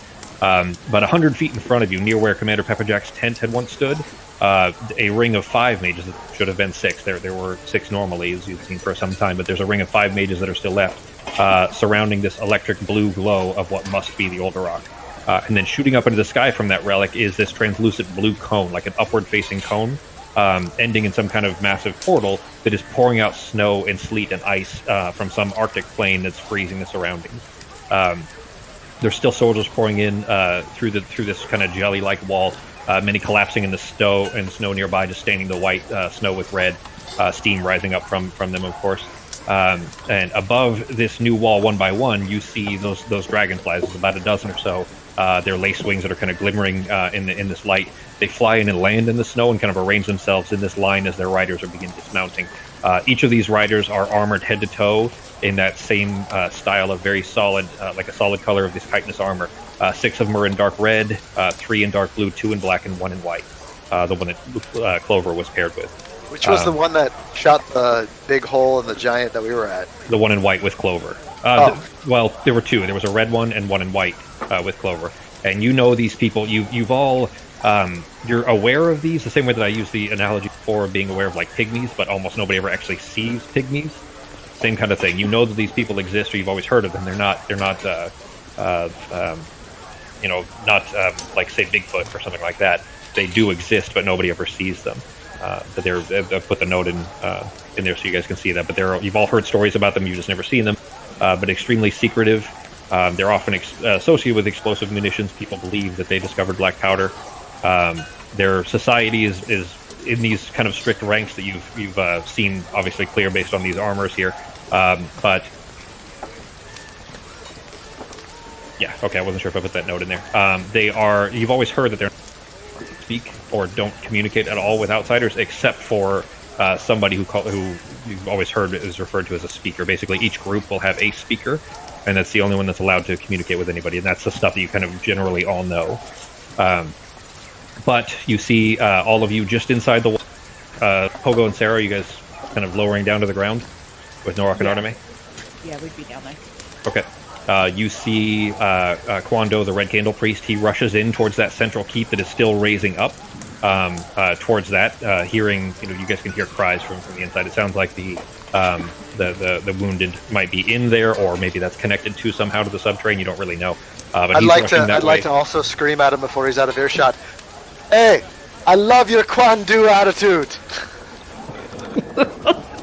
I still want to give you disadvantage for for stupid puns. I don't do them in battle very often. How's that? No, they're fine. It's actually, they're funny anyways. I think I have a natural disdain for puns because they're puns, but I actually, like, most of the time I'll still laugh because they're usually still funny anyway. They're so stupid. They're so ridiculous. That's part of the fun of it, I think, though. Yeah. Like I think that's why I still chuckle at them. But anyways, with okay is kind of running along behind him, following him. But you see off to your right, where the dragonflies are lined up, you see Lieutenant Clover definitely dismounting the dragonfly that she was on from behind the white armored shell, and she kind of bounces down into the snow. You see her smile kind of begin to fade as she lifts her helmet up off of her head. Her hair falls down around her shoulder. She says, looking at you guys, she says, "Where's the commander?" We just finished finishing off that giant. I don't know where he is. She nods and rushes off towards the keep, central keep. What are you guys doing? The mages that were in the circle, is Ozzy with them, or is he the one that's gone? He's the one that's missing. You recognize the other 5 as the same ones that have been in that circle this entire time, but Ozzy is the one that's not there with them. I'm gonna go check on my EB. So you don't... You can follow... You could, if you wanted to. You could follow Kwando, but you don't know where the wounded people are. Basically, you can't see where the mausoleum is anymore. And the mausoleum was that little building that you would use to go into the subterranean, and you can't see that anymore. You don't know where that is. Okay, I'll follow him then to see if he knows where the wounded are. Okay.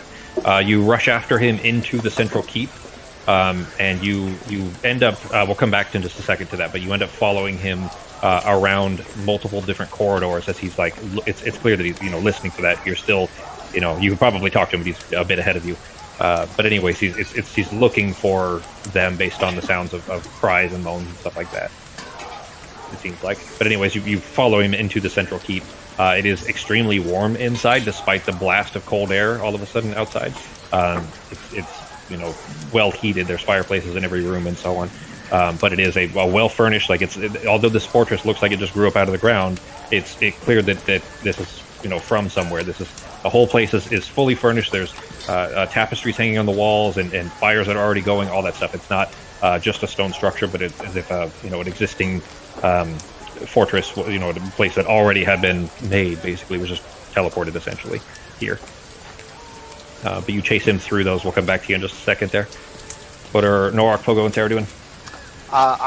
Is there a way for me to kind of go up to the ramparts of the new building establishment area and look out to see what's happening outside the walls?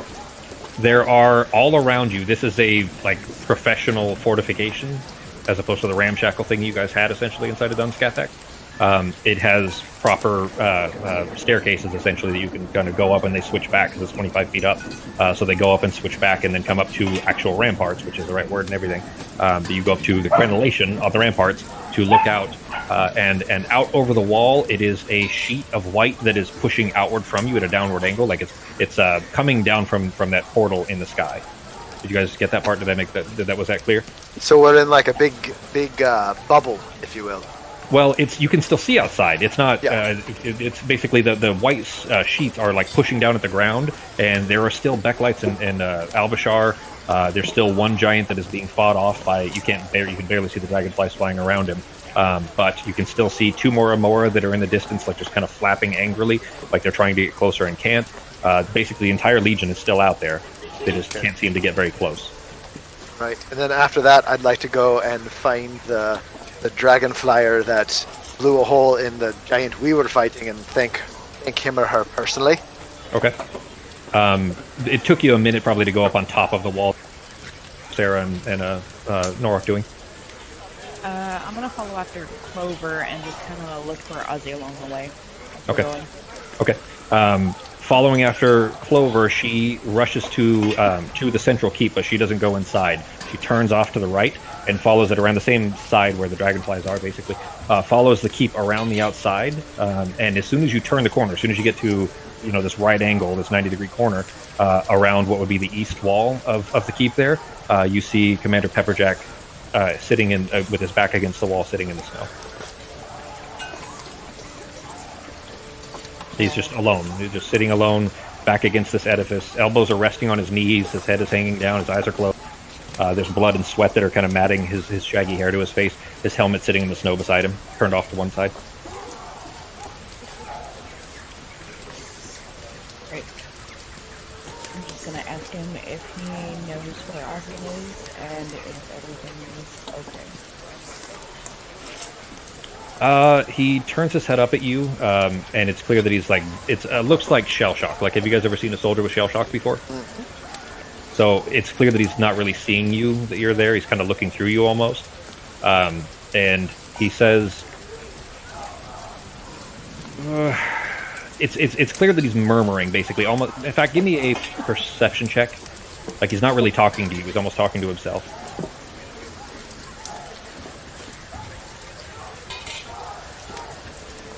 Okay. Shit. Rolled really well. Okay. After you say that to him, his eyes kind of focus and he shakes his head a little bit and looks up, and it's clear that he kind of recognizes who you are, and he says, Lady Sarah, I'm kind of caught me at a bad time, and he kind of sighs for a second. He kind of hangs his head back down, and we'll come back to you in just a second, just because I'm trying to give everybody where they're at as far as narrative time. What is Norak doing? I'm going to go see if I can find Sorship. If I can. I don't know. It went up over the stuff that was in Dunskathak is in there, I'm assuming. So it's a little bit more complicated than that. You'll understand why, potentially. I guess go ahead and give me a perception check.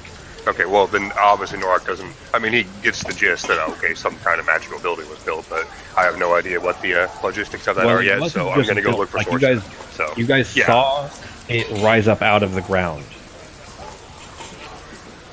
And sorry, was that a perception? Yeah, go ahead and give me perception.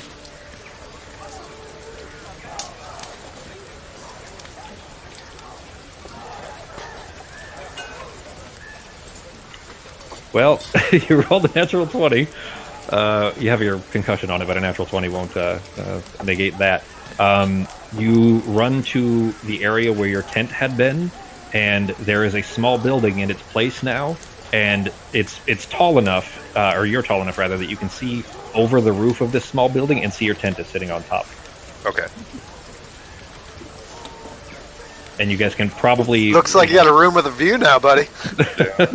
Well, there's one more than that. How this is an actual spell in D&D, but how this spell works is it rises up out of the ground, but if there's I guess if there's things underneath it, those things are now up in the air. Everybody gather what that would mean? I mean, the backpack is on top of this fortress. Yeah, including everything that was in the subterranean. So, anyway, we'll come back now with some of them were there. We'll bounce back around to May.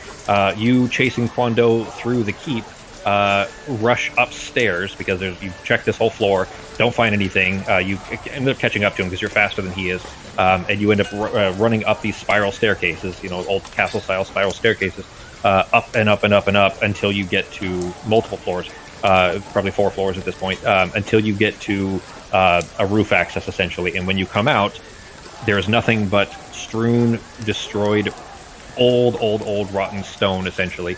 Buried stone, that all the greenish stone that had been underneath of where Dunskathak subterrane had been, that is strewn all over the place with wounded everywhere. The people who had been in the subterrane previously are kind of strewn all about on top of the central keep. Kwando is just like completely just blasted, blown away. Kind of brings where his hands would be, brings them up to as if it's like a shocked thing, but obviously forgetting for a moment that he doesn't have hands anymore. And he goes rushing over from one to the next, trying to start helping people, the wounded that are there. Are they more hurt from it? No, they don't appear to be. Not, well, just for what Artemis would see. Yeah, I mean, a lot of confusion, obviously. The Why thing are we so tall? And freezing cold, covered in ice. Okay, I'm gonna use Healing Spirit to heal some of them, and then try moving some of them inside instead of moving inside. Okay. Then we'll say that you do your best to help out Kwando, and there are other healers that were still in the subterrane, including a guy. You guys have met him once. His name was Hair Shirt. You guys remember Hair Shirt? Hair shirt? Kinda. Okay. Oh, he's a crow blinder, so he basically looks like me with a shirt off. Is that what it is? No, a hair shirt, and so that's an actual thing. It's where the word hirsute comes from. Do you guys know what hirsute means? Well, it's you, Justin. It's a hairy person. That's what hirsute means. I'm a hirsute.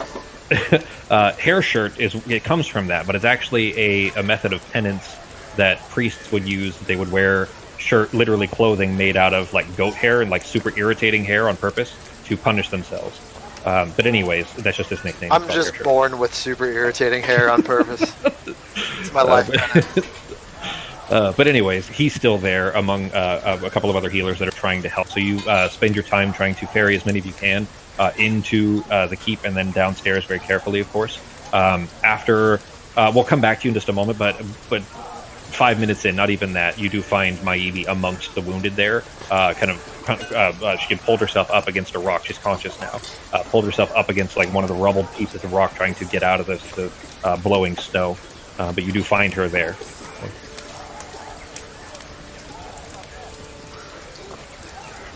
Do anything, Fox? I'm gonna try and see how she's doing, if she's doing. She gives you a clearly pained look. She's still in a ton of pain. She says, "I can't, Artemis. I can't move. He crushed me."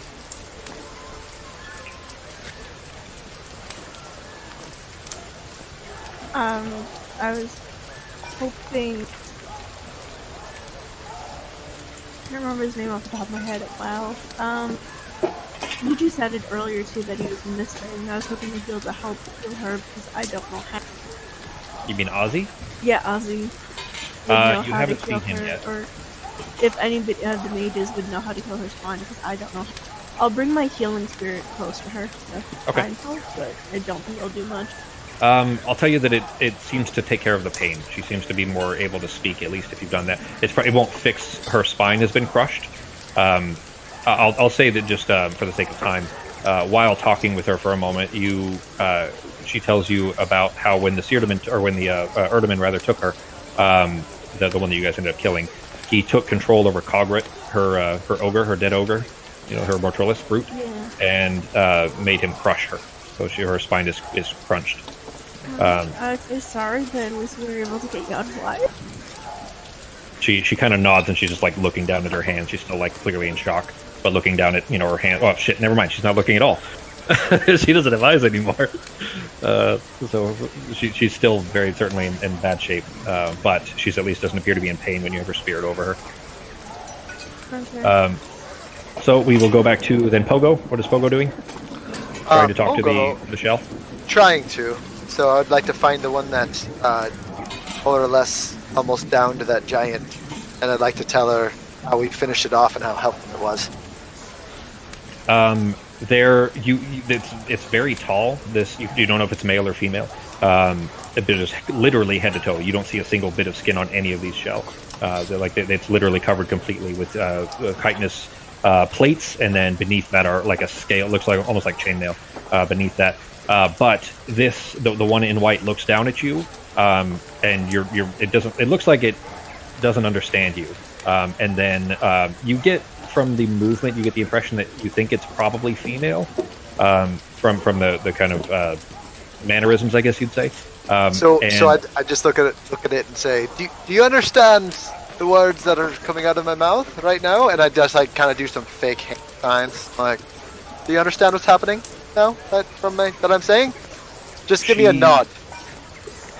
She doesn't respond to that. She's still just looking at you. But then she reaches a hand in, like underneath one of these plates, and when she pulls it out, or you assuming a female, anyways, there is a black powder, like basically it looks a little bit like pepper. It's a mix of a black powder and a white powder. And she reaches it out towards you like she's trying to put it in your mouth. Are these drugs? I mean, I'll do some drugs. We just killed that. We just finished that thing off. My buddy stabbed it in the fucking brain. She doesn't. Awesome. She doesn't stop you if you she doesn't stop. If you don't stop her, she's gonna put it in your mouth. Oh yeah, I'm gonna let her put that in my mouth. Okay. As soon as she literally, like, as soon as it's just two fingers. As soon as she puts them into your mouth, she pushes down onto your tongue and then like hard almost, and then pulls it away. And it tastes awful. It literally tastes like ashes and salt. Yeah, but at the same time, that very much turned Pogo on, so he's totally fine with this. But as soon as she's done that, you hear a kind of a clicking of like a insect-like kind of a sound coming from the helmet, and it turns into, as that clicking is happening, it turns into, do you represent these people? I don't think I represent all of them, but I represent the group that you may have saw out there fighting that giant. She nods at you. She says, then what is it you seek? Well, I just came over here to thank you and wanted you to know we really appreciated everything you did back there. Is there anything I can do for you? The threat was mutual. It wasn't only to your people. All right. We're even. We're fair. All right. Do your people celebrate by doing anything? We sometimes like to blow things up. That sounds amazing. She just gives you a very curt nod. Tell you what, if you guys are gonna blow something up, let me know and I'll come join you. All right? She gives you another nod. Well, that was fantastic. I'm gonna run off to find Pepperjack and hopefully the rest of the group and tell them about my experience with this possible hot insect creature just shoved black powder in my mouth. Oh, I'm gonna try really hard to hide my Pogo erection. The fingers did feel human-like, let's say, but the armor and the kind of clicking sounds definitely give you the impression of insect-like, but it's hard to tell. You can't even really see the Fantastic. eyes through that. But what she did is you have an hour of comprehend languages on you. Oh, neat. And the material components for that are soot and salt. So that was what she put in your mouth. But anyways, you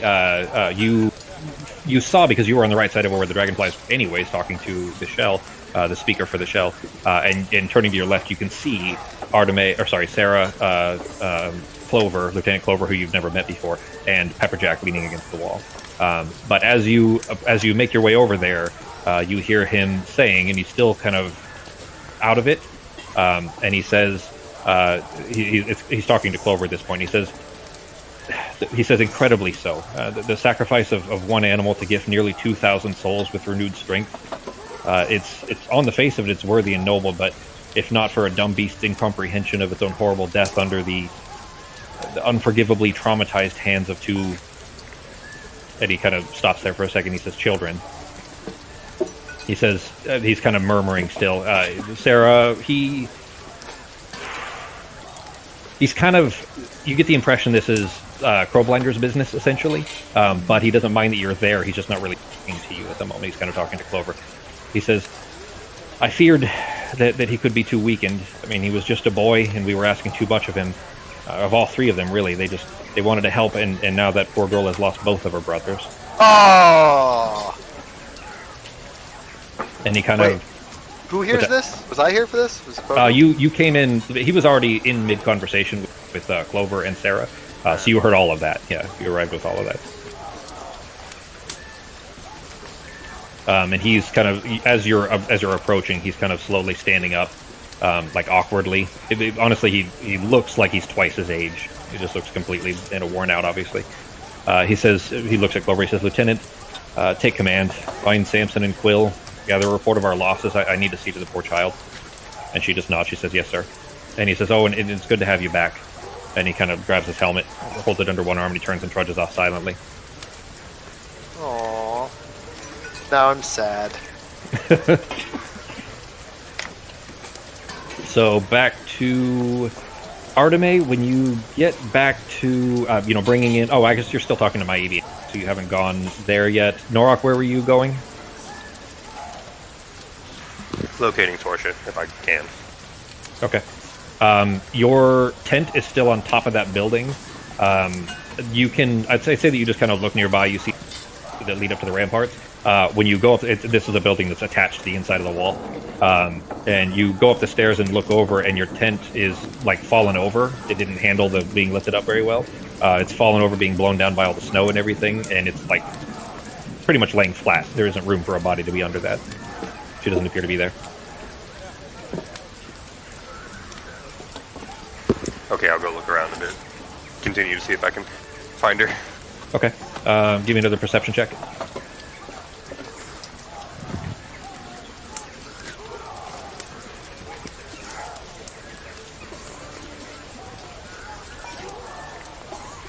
Oh, by the way, for Pogo and Sarah, Clover ran off to go follow the order she was given. Looking around, you don't see tracks in the snow near that hut. You're the first person that has disturbed the snow near where that building grew up, which means she was maybe not in the tent. You don't know, but she at least didn't disturb the snow somehow if she exited that tent. Okay. What are you guys doing? I'm gonna go start looking around for Ozzy. I am going to follow Pepperjack, and I would like to just tell him. I'd like to talk to him a little bit about how he did a great service to all the rest of the people here, and I understand he did his best, and I'm sorry he had to go through what he had to go through. He kind of puts his hand on your shoulder, and you're kind of hand height already. You know what I mean? Yeah. So he kind of just kind of taps you on the shoulder, and he nods a little bit, and his face is so streaked in this like sweat and blood that it's clear that like even through that you can barely read like any. You weren't great at reading his responses, but like basically, it's go ahead and give me an insight check to see if you can pull anything from this.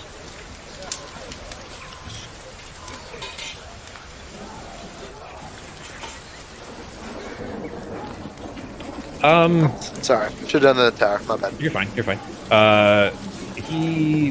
He seems genuinely, appreciative, but it's like he is completely empty of any amount of like energy or happiness at all. Like not just grief, but just the weight of all of that time spent under siege, basically. Now having some safety here and so on, it's clear that there's just nothing left, and he's just saving maybe what little gas he has in the tank left to try Can I give him a hug? I mean, around his knees, sure. Yeah, I'm gonna give him just a little hug. Okay. He kind of pats you on the back, and he nods. It's clear that he's saying thank you, but he just doesn't have the energy to even say it. It's still early, right?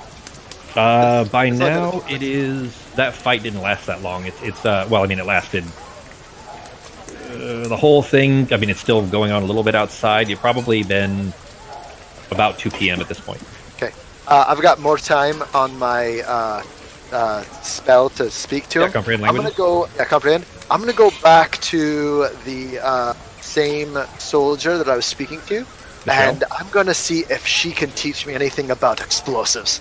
I'm quite excited about this, and see if there's anything she could teach me that could help me with our future engagements. When you get back to where the dragonfly would land, she and the 11 other shell that are with her are in a line, and she's in the middle of in a circle rather, and she's in the middle of them, and they're discussing something obviously. But as you approach, they all stop, and she just looks at you. They all kind of stop, turn and look at you. She's staring straight at you. Oh, never mind. Can I get anybody anything? A drink? Some ale, perhaps? If I could find where the kitchen is, do you like maybe, and then like kind of under my breath and be like some other type of food, something off menu, perhaps? She interrupts you as you're kind of murmuring through all this. She says, "We have no need, thank you." All right, I'm not going to interrupt you anymore. And then I'm going to actually go try to. At that point, then I'm gonna go try to find myself a drink. It's been a bit. Well, then Figure out where the new bar is in this place. Well, in that case, then you head into the center keep, which is where Sarah and Arteme were. Arteme coming to. Arteme was still speaking to Maimi. Sorry. Actually, can I change that now that I think about it for a second? Yeah. Can I try to like kind of walk away, but kind of hide and listen into a little bit of their conversation? I feel like I might want to do that if they were so. Now I think about how they were kind of lined up discussing stuff, and I can understand them. Is that a possibility? Like maybe hide behind one of their dragonflies? Could maybe. I mean, go ahead and give me a stealth check. But it's going to be with disadvantage for 2 reasons. One, you walked up to them and they saw you, and they were kind of waiting for you to walk away before they would resume their conversation. And 2, you're walking through snow, so you're leaving footprints everywhere, which means it's kind of hard for you to sneak easily. You know what I mean? You still rolled decently. You actually dropped a natural 20 with disadvantage. You sneak your way around the you don't know what they're just called. Pretending like I'm kind of petting them, and then just kind of whoop. What kind of dragonflies? And can I study them after? You could. You wouldn't be able to use them yet until you get to level 8. Oh no, that's fine. Yeah. I was also thinking I could probably make some somnolent potions for the people that are aren't feeling well, like that were there. It help them like sleeping, maybe regain some. Sure. So if you're spending taking your time basically with Kwando and the other healers trying to help all the wounded, then we will we'll assume that's what you're doing with your time with their brewing and using available spell slots, things like that, good berries, etc. Yeah. Okay. Did you have anything to ask Maiebi? Not really. I just wanted to see if she was okay, and I don't know how to help her, which is kind of grating. Because lesser respiration wouldn't help her. So I don't know what to do for. Because we're a little over on time, anyways, and I don't want to run too much longer. Well, narratively then, with with you helping out the healers and so on. We'll come back to that, in just a minute here. But You can come back to me too. We can do that next week if you want. that's fine. Then okay, we'll do that then. In that case, then with Norok looking around trying to find where Sorsha might be, catching up with Sarah, heading into the central keep. Straight back once you go through just Norok and Sarah together. When you head straight back through the main entrance, there's a great hall, and you can hear a voice, and it sounds familiar. And you kind of follow this straight back through the central keep and around a little side door, and you basically come to this large room. Sarah, give me an Arcana check, please.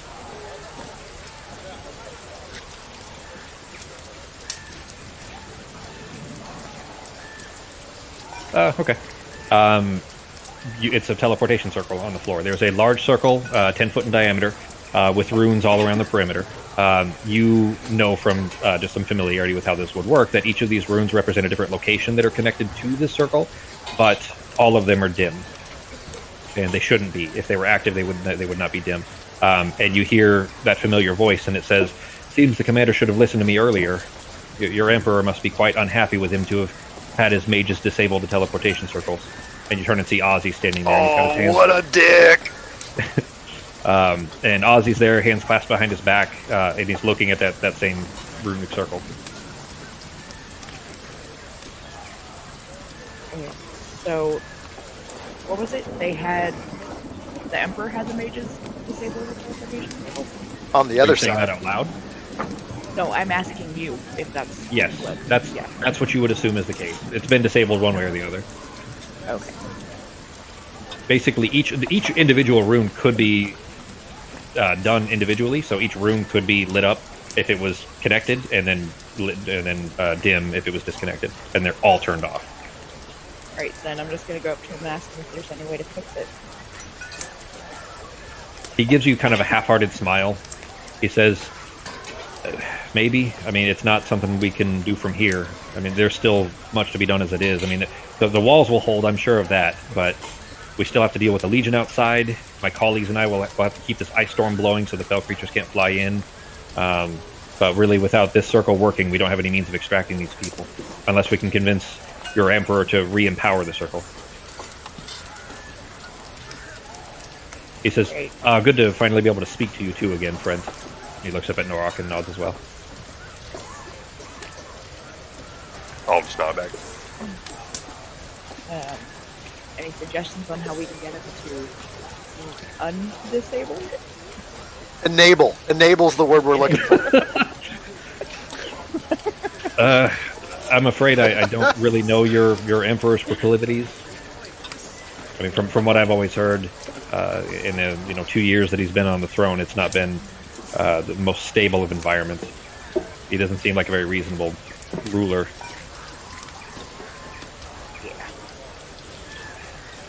Alright, well, I guess hopefully when Pepperjack is better, we can talk to him. We might have an idea. He nods. He says, "Oh yeah, Pepperjack and I will be having.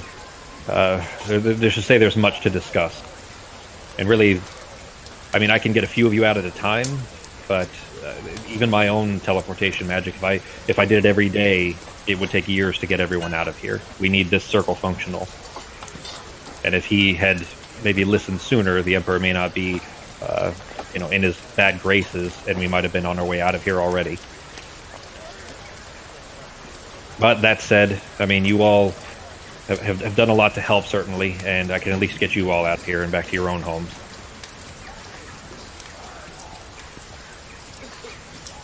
That might be nice. Do you guys Go even, ahead. do we even, I don't know, but I haven't talked to you guys enough, but do you guys actually have, like, homes to go back to at this point? Pretty much, yeah, they all do. Okay. Yeah, I'm just curious. I mean, as far as they know, at least. Yeah. They were kidnapped by slavers, essentially, individually. They didn't know each other before that. Okay. Um, Well, I mean, then it sounds like your original home is beautiful. there's a lot of maybe. Our a homes are few so very nice. The occasional slaver, but besides that, it's totally. While you're talking to Clover or talking to Ozzy, though, Clover comes in from the same way that you guys came in, and she says, "Well, it seems you were all busy while I was gone, eh?" very busy. Seems like you weren't either. I mean, I was pretty all of the busy. reinforcements. Okay, the way you said that, I kind of Yeah, that was thought weird. you were saying that. Kind of thought you were saying, Sounded like resting a- my So laurel.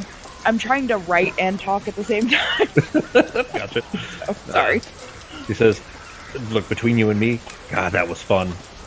Throwing those bombs, so fun." But back to business. The commander has ordered that you give him the kettle key for all you've done.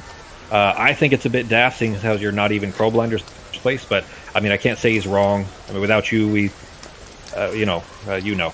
So it's that big building over there, and she kind of points through the wall. She's still looking at a wall.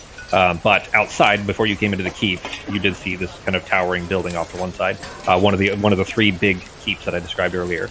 And she's pointing in that direction, basically, where you know that building to be. She says, "My room was on the second floor. The commander's was on the top of that tower, but I've got strings and gibbet emptying out our personal belongings, so you guys can make the place your own. Just maybe, though, if you guys wouldn't mind, I mean, let me come by and enjoy the fireplace every once in a while. I got fond memories there." I'm really sad that I'm not there. Am I It's there like right she's now or asking to Nope. flirt. No, you guys both were. You guys Like were she's off doing your own thing. asking So. to flirt. Pogo's Okay, off 'cause I would just have just said you could live hiding with me if behind you a want. bug. Pogo's just hiding behind a giant bug, listening to some other bugs. I would totally missing take a room out. with the fireplace and then just let her room with me. There's well, you haven't seen the inside. We're gonna have to arm wrestle for it. We'll go ahead. We're gonna go ahead and end there, just because we're Perfect. quite a bit over on time anyway. But I'm gonna drop the map of the place. You guys Ooh. basically have your own little keep, your own little fortress inside of the main keep, or inside of the walls rather. So you guys can pick rooms, decide whatever you guys want to use or however you guys want to set it up. But it's multiple floors, but I'll drop it all in Discord so you guys can see it there. So Cool. What was it called again? she called it Kettle Keep, which is to be like a small, not the main keep, but a smaller keep inside of a castle. Oh, okay. So I'll drop all those in Discord for you guys. And as we talked about earlier, then next Sunday, everybody good for next Sunday?